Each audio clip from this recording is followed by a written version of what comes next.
Hello there, this is my reflection video for Exam 2 extra credit. I'll start by going over the general architecture of this program. So it starts in main, we do a bunch of argument parsing, but then we create a thread pool, one thread for each URL argument. In each thread, we'll call the URL download thread function, which will then call the URL download function, which uses the curl library to download the URL into a new file. And that will return a value whether it was successful or not, which the thread function will then take and update a failure value. And when all the threads return for the URLs, we'll clean them up in main and determine if there was a failure in downloading the URL for one of those threads and return that from main.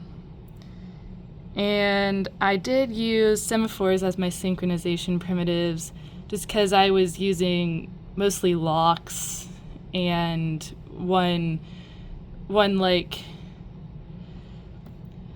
throttling variable called running, so I could control how many threads were running at a time. But semaphores, especially in that kind of simple situation, are just easier for me to use. They make more sense to me. So I guess that's just personal preference. Like I mentioned before, I used a thread pool and throttling concurrency patterns. I went off of reading 6.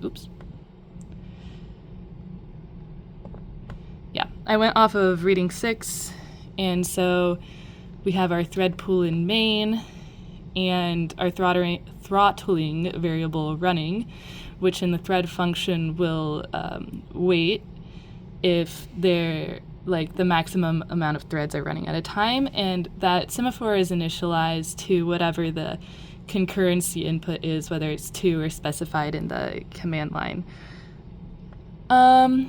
This is data parallel, similar to the SHA-1 sum stuff we were doing for our readings. It's just taking a URL and for each URL performing the same operation, which is to download the URL to a new file.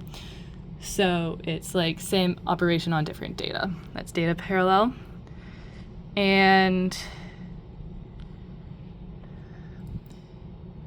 does having concurrent HTTP client improve your download speed? In general, concurrency improves speed. So yes, and I mean that's because we're just utilizing the CPU resources to more efficiently do things. Like if you have large files, you can work on downloading them both at one time, and that generally takes a smaller time than having to download one, which takes a while, and then another, which takes also a while. And then I did not use AI tools, though I will admit I was Googling a lot of the curl library stuff because it was we used it a bit differently in this assignment than we did in Project 2. But yeah, that's my reflection. Thanks.